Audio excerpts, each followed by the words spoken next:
어제에 이어서 오늘도 아마샤의 이야기를 우리가 보게 됩니다.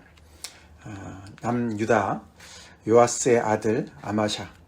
그 아마샤가 어저께는 우리가 봤지만서도 그래도 하나님께서 정말 보시기에 정직하게 행했다. 그러나 온전한 마음으로 행하지 아니하였다. 그래서 어저께도 우리가 참 여러 가지로 괜찮아 보이는 모습이 있었지만 그래도 거기에서 이렇게 참 온전치 못한 모습을 우리가 살펴보았습니다. 어제는 그래도 이 에돔 사람들과 전쟁에서 승리하는 그런 모습을 보았죠. 그래서 오늘 거기에 이어서 14절에 보니까 그가 그 전쟁에서 돌아온 다음에 굉장히 기세가 등등했던 것 같습니다. 거기까지는 뭐 괜찮을 것 같은데 문제가 생겼죠. 에일 자손 세일 사람들의 그 신들을 가지고 와서 그 신들 앞에 경배하고 분향을 했다. 거기서 멈추지 않았습니다. 하나님께서 정말 너무나 진노하셔서 한 선지자를, 하나님의 사람 선지자를, 또 이번에도 익명이죠. 사람을 보내시고 그에게 경고를 하셨습니다. 근데 그 경고를 이번에는 듣지를 않습니다. 그렇죠. 듣질 않아요. 그 선지자가 말을 하는 그 중간에 그 말을 끊고 너가 그치라. 그만 얘기해라. 그러면서 어찌하여 맞으려 하느냐. 맞아 죽으려 하느냐. 그렇게 이제 죽임을 내가 너를 죽이겠다. 그렇게 협박을 하면서 그의 입을 막습니다. 그 하나님의 선지자가 뭐라고 얘기했습니까?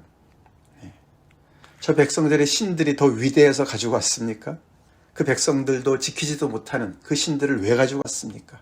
하나님께서 당신을 지켜주시고 그 정말 용병까지 다 돌려보내는 그런 결단을 해서 하나님께서 승리를 주셨는데 왜 뭐가 부족해서 그들의 신들을 가져왔습니까? 이렇게 앞뒤가 안 맞는 일을 했습니까? 라는 책망을 받았는데 그 말을 그렇게 묵사발을 냈죠. 결국 그 얘기를 듣고 이 선지자가 입을 닫습니다. 그렇죠? 그때 그 말을 어떻게 왕이 말을 하면서 끊었습니까? 우리가 너를 왕의 모사로 삼았느냐. 그렇게 얘기했어요. 우리가 너를 왕의 모사로 삼았느냐. 이 모사로 삼다. 나의 어떤 그런 훈계를 주는 그런 내가 어떤 그런 정말 조력자로 내가 삼았느냐. 충고하는 사람으로 삼았느냐. 그런 얘기죠. 그 모사라는 단어와 똑같은 의미의 단어가 그 밑에 두 번이나 더 반복이 됩니다. 그 얘기를 들으니까 선지자가 말을 그치고 왕한테 이 일을 행하고 나의 경고를 듣지 아니하니. 경고라는 단어가 모사랑 같은 단어예요. 당신이 하나님의 말씀을 듣지 않으니까 나의 모사로 너를 삼았느냐. 누가 그렇게 얘기했으니까 나의 경고를 듣지 아니하고 하나님이 당신이 나의 말을 듣지 않으니까 하나님이 왕을 멸하기로 작정하신 줄 아노라. 여기 작정했다. 하나님께서 작정했다. 그 단어도 모사랑 연결되어지는 단어예요. 결국 이 선지자의 경고를, 즉 모사를, 그 지혜를 듣지 않음으로 인해서 하나님을 거역하는 것이 되었고, 그래서 하나님께서 지혜를 짜서 이 왕을 멸하기로 결정했다라는 얘기를 하고 있습니다. 그 밑에 또 한 번 나옵니다. 유다왕 아마샤의 아마샤가 상의하고, 이 상의라는 단어도 모사랑 다 연결되어지는 단어입니다. 결국 그래서 이 아마샤는 잘못된 그 지혜를 따라서, 잘못된 그런 꾀를 따라서 결국은 망한 사람으로 그렇게 이제 강조를 하는 것이죠. 결국 하나님의 충고를 우리가 듣지 않게 되면 다른 충고를 따르게 되고, 그럴 때 하나님께서 역으로 하나님께서 지혜를 발휘하셔서 그 사람을 결국 이렇게 심판하신다. 그런 메시지를 우리가 아마샤 왕을 통해서 배우게 됩니다. 자기 꾀에 넘어가는 이제 그런 것이 되는 것이죠. 우리는 누구의 경고를 듣고 있나, 그렇죠? 하나님의 말씀이 우리를 인도하고 있나? 이렇게 이제 아마샤는 그의 인생의 후반부에서 그 아버지를 딱 닮은 모습으로 드러납니다. 그렇죠? 그의 아버지 요아스는 어떻게 인생의 전환점을 정말 낮과 같이 하나님을 잘 섬기던 그런 모습에서 밤과 같이 하나님을 거역했습니까? 그의 아버지 요아스는 그가 의지했던 여호야다가 죽은 다음에 그렇게 인생의 전환점을 얻었어요. 그렇죠? 그래서 유다 방백들이, 다른 지도자들이 와서 그에게 절을 하니까 거기서 그들의 말을 따르고 다시 우상을 섬기는 곳으로 가지 않았습니까? 그러고 그 선지자 스가랴를 죽이고 나쁜 짓을 했습니다. 근데 이 아마샤는 어떻게 전환점을 얻었습니까?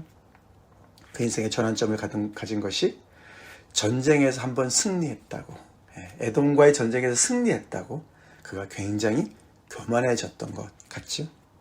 그의 문제는 교만이었던 것 같습니다. 그래서 하나님의 선지자가 와서 경고를 하는데도 불구하고 그 말을 듣지 않습니다. 그렇죠? 교만하면 아무 말도 듣지 않죠. 그렇죠? 자기가 듣고 싶은 말만 듣죠. 그래서 결국 하나님께서 어떻게 그것을 작정하셨나, 어떻게 그것을 모의하시고 이를 정말 심판하시나를 봤더니 그 밑에 쭉 나옵니다. 그렇죠? 다 아마샤가 스스로 자기가 상의하고 자기가 볼 때 좋다고 생각하지만 다 하나님의 손 안에 있었습니다. 그가 상의하고 결정한 일이 무엇이었습니까? 그가 북이스라엘 왕 요아스한테 사신을 보냅니다. 그렇죠? 우리가 서로 대면하자. 이 말은 우리가 정면 승부를 해보자. 그런 뜻이에요. 그 밑에 보면 알 수 있죠. 그러니까 이 북이스라엘 왕이 뭐라 그랬습니까? 너가 한 번 에돔 사람을 쳐서 이겼다고 내 마음이 교만하고 자긍해졌구나. 그렇게 판단을 하죠. 내 궁에나 있으라. 괜히 나대다가 너 다친다. 뭐 이런 말을 하는 거예요. 너뿐만 아니라 나라가 다 망한다. 그렇게 경고를 합니다. 그 얘기를 처음에 우화를 들고 얘기를 하죠. 그렇죠? 우화. 그 유명한 이제 레바논 가시나무와 레바논 백향목이 서로 이야기하는 이야기를 우화를 지어서 말합니다. 결국 그 얘기는 무슨 얘기죠? 가시나무인 주제에 자기 주제 파악도 못하고 자기가 마치 백향목인 양 그렇게 우쭐거리면서 여기서는 이제 뭐 내 딸을 내 아들에게 주어서 우리 아내로 삼게 해라. 뭐 이렇게 정략 결혼을 하자. 그렇게 이제 우화 속에서는 얘기하지만 그냥 이제 우한 얘기죠. 우화라는 얘기죠. 그 안에 이야기죠. 그러다 결국은 레바논 들짐승이 지나가다가 가시나무를 짓밟아 버렸다. 이 우화에서의 핵심은 너가 백향목으로 우쭐거리고 있지만 너는 가시나무에 불과해 라고 요아스가 아마샤 왕을 이렇게 이제 조롱하면서 내 주제 파악을 잘 해라 라고 이제 도발을 하는 것이죠. 근데 그 말도 듣지 않습니다. 교만한 사람은 말을 안 들어요. 그렇죠? 말을 안 듣습니다. 아주 그 마음이 완악해졌다. 그런 뜻입니다. 그 이야기가 사실은 위에 하나님의 보내신 한 선지자의 말도 듣지 않았으니까 그 다음에 연결되어지는 그런 모습이에요. 그래서 역대기 저자는 그 다음에 더 정확하게 설명을 하죠. 이는 하나님께로 말미암은 것이라. 그 스스로가 잘 상의하고 지혜롭게 결정해서 따라가는 길이었지만 근데 이는 하나님께로부터 말미암은 것이었다는 것이죠. 하나님의 모사가 더 강한 줄로 믿습니다. 아멘. 하나님의 지혜가 더 뛰어나시겠죠. 당연히 뛰어나시겠죠. 바울이 그러지 않았습니까? 하나님의 정말 우둔함이 우리 인간의 지혜보다 뛰어나다. 그게 바로 십자가라고 말씀하셨어요. 그렇죠? 십자가예요. 아마샤가 승리하는 것 같았습니다. 그렇죠? 자기가 이제는 에돔도 정벌하고 나름대로 큰 공적을 세우고 이제는 자기 앞에 거칠 것이 없다고 생각하고 이렇게 모든 자기가 하고 싶은 일들을 진행해서 뭔가 다 될 것 같은 그런 착각 속에 빠졌던 것이죠. 왜 갑자기 아마샤는 북이스라엘과 이렇게 정면 승부를 하자 그랬을까요? 아마도 어저께 그 사건과 연결되어지는 것 같습니다. 그렇죠? 그 10만 용병을 이렇게 은 100달란트로 샀었는데 그들을 그냥 돌려보내줬는데 그들은 사실 그래서 은 100달란트를 챙긴 거 아닙니까? 그러면 괜찮은데 그들이 너무나 크게 분노하고 가는 길에 많은 노량물을 챙겨가고 많은 사람들을 죽였습니다. 그죠? 거기에 대한 어떤 그런 보복이 아니었을까. 그 용병들은 왜 그렇게 해코지를 하고 돌아갔을까요? 왜 화를 냈을까요? 싸우지도 않고 은 100달란트를 얻었으면 됐지. 근데 그렇지 않죠. 그들은 거기서 많은 그런 어떤 모멸감을 느꼈고, 그렇죠.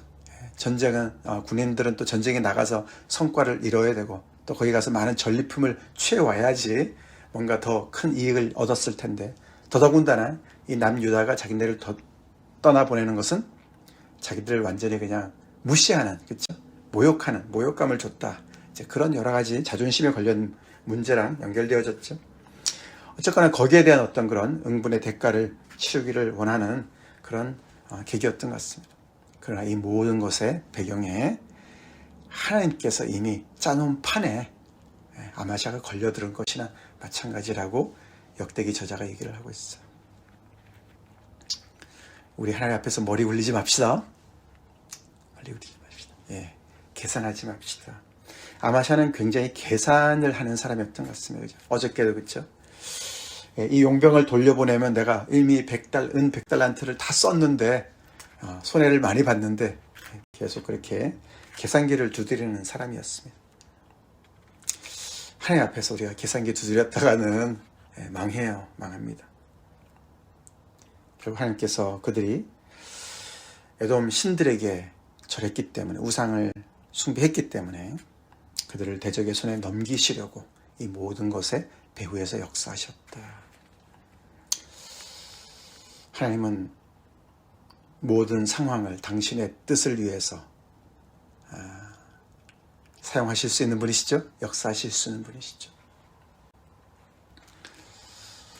결국 그래서 전쟁을 치르게 되고 베스메스라는 주로 이제 남서쪽이죠. 그쪽에서 아마 이렇게 노략을 하고 간 그쪽으로 이렇게 모여서 싸운 것 같습니다. 결국 전쟁에서 패하고 남유다는 다 흩어지고 왕 아마샤가 포로가 됩니다. 그리고 끌고 예루살렘에 올라가서, 그것도 모자라서 예루살렘 성벽을 400규빗이나 헐었다. 굉장한 수모를 안기고, 그리고 그 성전 안에서 또 많은 은금과 재물을 다 빼앗고, 또 사람들을 볼모로 인질로 잡아갔다. 사마리아로 갔다. 북이스라엘의 수도인 사마리아로 갔다. 그렇게 그 이야기가 마무리가 돼요. 긁어 부스럼도 한참 만들었어요. 그렇죠? 결국 그래서 이 아마샤가 여기서 사마리아로 같이 끌려갔는지, 아니면은 잠깐 그렇게 포로 잡았다가 다시 놓아줬는지 정하지는 않습니다. 그 뒤에 보니까 그 북이스라엘 왕 요아스가 죽은 후에도 아마샤가 15년간 생존했다, 그렇게 얘기를 합니다. 그래서 15년간 생존했다는 게 위에 포로로 생존했었는지 잘 정하지는 않습니다. 둘 다 얘기를 하는 학자들이 있습니다. 근데 이제 그 아마샤의 아들이 우시야 왕이거든요. 그리고 우리가 이제 어저께도 봤지만 아마샤가 25세에 왕으로 등극해서 29년간 다스렸다 그러는데 그 중에 한 10년 정도가 우시야랑 이렇게 겹쳐요. 그래서 아마도 그때가 공동 그렇게 이제 통치를 하지 않았을까. 아마샤가 이렇게 사로잡혀가고 아니면은 포로에서 회복이 됐다 하더라도 굉장히 이제 그런 통치를 할 수 없는 어떤 그런 상황이 되었던 것 같습니다. 그래서 위험하니까 자기 아들을 먼저 왕위로 세운 것이 아닐까, 그렇게 추정을 합니다. 27절, 아마샤가 돌아서서 여호와를 버린 후로부터 예루살렘에서 무리가 그를 반역했다. 계속 문제가 꼬리에 꼬리를 물고 일어납니다. 그렇죠? 이렇게 바깥에서 북쪽과의 전쟁에서는 이렇게 참패를 당하고 수모를 당하고, 이제는 예루살렘 안에서도 무리들이 그를 반역했습니다. 그래서 도망을 쳐요. 라기스까지 도망을 칩니다. 이 라기스라는 곳은 예루살렘에서 남서쪽으로 한 50km 떨어진 곳인데요. 거기까지 도망을 쳤는데 거기까지 따라가서 그를 죽였어요. 살해를 당했어요. 왕인데 자기 백성들한테 살해를 당해서 결국은 그의 인생이 마무리가 됩니다. 안타까운 일입니다. 그렇죠? 우리는 이 한 사람의 또 이 왕의 인생을 보면서 참 많이 실망이 돼요. 그렇죠? 하나님께서 다윗의 정말 그 왕조를 다윗과의 언약을 이렇게 신실하게 지키시기 위해서 그 어두운 그 시기에도 계속해서 왕조가 이어지도록 그렇게 특별한 은혜를 베푸시고 요아스까지 이렇게 지켜주시고 그 후대에 이렇게 왕으로 세워주셨는데, 그렇게 세워진 그 왕이 참 왕의 노릇을 하지 못하고 있습니다. 처음에는 좀 하는 것 같다가도 결국에 또 이런 정말 한 번의 전쟁의 승리로 금방 교만해졌습니다. 우리도 우리 자신을 가만히 볼 때 우리가 하나님을 향한 그런 그 그릇이 작으면 금방 하나님의 그 조그마한 어떤 그런 주신 은혜와 축복에 금방 배가 불러지고 교만해져서 딴짓을 하기가 쉽습니다. 그래서 우리는 더욱더 하나님의 말씀을 제대로 잘 알고 하나님을 더욱더 깊이 알아가야 됩니다. 알아가야 돼요. 우리가 하나님을 귀퉁이 조금만 알고서 그게 전부라고 착각을 하게 되면 우리는 정말 이렇게 딱 이 모습을 우리가 갖게 돼요. 너무나도 무섭게 우리가 하나님의 이 신앙을 악용하게 되고 잘못 가게 되는 것이죠. 교만해져요. 믿는 사람이 신앙인이 교만해지면 정말 위험합니다. 너무너무 위험합니다. 그래서 마치 자기가 아는 모든 것이 하나님의 전부인 것으로 착각하기가 얼마나 쉽습니까? 그것으로 이제는 다른 사람을 판단하고 정죄하고 모든 사람들을 그 하나님의 그 자기가 아는 것에 거기에 끼워 맞추려고 다 하게 되지 않습니까? 그가 전쟁에서 에돔의 어떤 그런 땅을 정말 가서 정복해서 정벌 해서 다윗의 어떤 그런 정과를 같이 이루려고 했던 그런 마음이나 쫓았지, 그가 하나님을 향한 그 다윗의 그 하나님을 향한 그런 정말 깊은 넓은 그런 그 신앙을 따라가진 못했던 것이죠. 그렇죠? 우리가 시편에서 볼 때 다윗이 얼마나 하나님을 정말 따른 사람입니까? 그렇죠? 그래서 하나님께서도 그가 나의 마음에 합한 자다, 내 마음에 합한 자다, 하나님께서 보실 때 다윗을 그렇게 말씀하시고, 그래서 다윗을 택하신 줄로 믿습니다. 그리고 그에게 그 왕위가 영원할 것을 약속해 주셨어요. 그를 통해서 메시아를 보내실 거라고 약속해 주셨어요. 그런 귀한 그런 전통을 가진 집안의 사람인데 아마샤가 하나님을 향한 마음을 충분히 정말 이렇게 정말 자라게 하지 못했던 것이죠. 우리 요즘에 주기도문, 주님께서 가르치신 기도를 우리가 배우면서 정말 하나님께서 예수님을 통해서 이 땅에 우리를 정말 향한 그런 소망이 얼마나 크신지,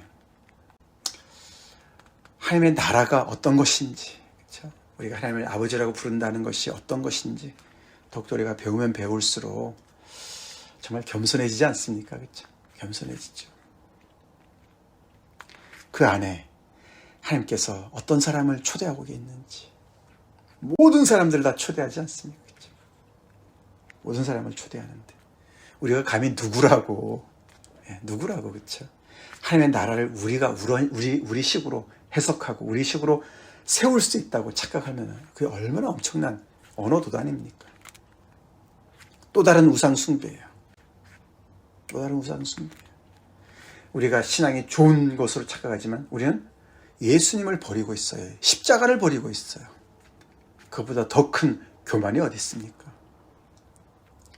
우리 하나님 앞에 겸손합시다. 더욱더 하나님을 더 깊이 알아갑시다. 더 깊이 하나님의 말씀을 중심으로 우리가 뭔가 잘못 생각하고 있는 것들을 다 하나하나 무너뜨리면서 계속 우리가 이 크신 하나님 앞에 나가야 될 줄로 믿습니다. 크신 하나님 앞에 나가야 돼요. 그래서 이렇게 구약의 이 말씀들이 이런 다 역사 아닙니까? 그렇죠? 이 실패한 역사들이에요. 역사는 우리에게 반면교사도 주고 또 역사를 통해서 하나님이 얼마나 정말 구체적으로 하나님의 이 인간의 역사에 관여하고, 특별히 역대기 말씀을 통해서는 보응하시는 하나님을 보게 되는 거예요. 그렇죠? 하나님을 이렇게 우상화해서 하나님을 떠나거나 하나님을 잘못 정말 이렇게 섬길 때는 하나님께서 계속 이렇게 살면서 레슨을 주고 계시는 것이죠. 우리의 교만을 내려놓읍시다. 혹시라도 내가 작용하고 있지 않나. 더욱더 하나님 앞에 겸손히 초심을 잘 지키고 하나님 앞에 나아갑시다. 같이 기도하겠습니다. 하나님 아버지 감사합니다. 계속되는 역대기 말씀을 통해서 이스라엘의 그 실패한 역사 다시 돌아보며 이 포로에서 돌아온 귀한 공동체들, 그렇지만 그 안에서 또 면면이 흐르는 하나님의 신실하심을, 은혜를, 또 악을 응징하시고 공의를 베푸시는 정말 아버지 공의로우신 하나님을 묵상하며 주님 앞에 다시 나아갔을 그들을 생각하며 우리 또한 그렇게 주님 앞에 나아가길 원합니다. 아버지, 우리가 하나님을 조금 알고 금방 교만해지지 않게 도와주시옵소서. 우리가 평생을 교회에 다녔어도 하나님의 말씀에 대해서 우리가 참 깊이 더 알고자 하는 간절함을 더하여 주시고 겸손함을 더하여 주시고 계속 하나님의 말씀이 우리를 빚어가게 하시고 우리를 변화시키길 간절히 기도합니다. 조금 아는 거 가지고, 몇 개 아는 거 가지고 그것이 전부인 양, 그것을 아버지 하나의 정말 아버지 공식으로, 하나의 무기로 삼고 아버지 자기 나름대로의 하나님 나라를 세우려고 하고 자기 나름대로의 복음을 정말 아버지 전파하고 강요하는 그런 시대에 우리가 살고 있습니다. 주님 도와주시옵소서. 교회가 더욱더 겸손하게 주님 앞에 나오게 도와주시고 교만을 내려놓게 도와주시옵시고, 아버지 신앙이 좋다고 오히려 정말 아버지 하나님의 복음을, 예수의 십자가를 정말 거부하는 아버지 그런 정말 실수를 범하지 않도록 아버지 오늘날의 교회를 믿는 사람들을 일깨워 주시옵소서. 저희들을 바로 세워 주시옵소서. 예수님 이름 받들어 간절히 기도 올리옵나이다. 아멘.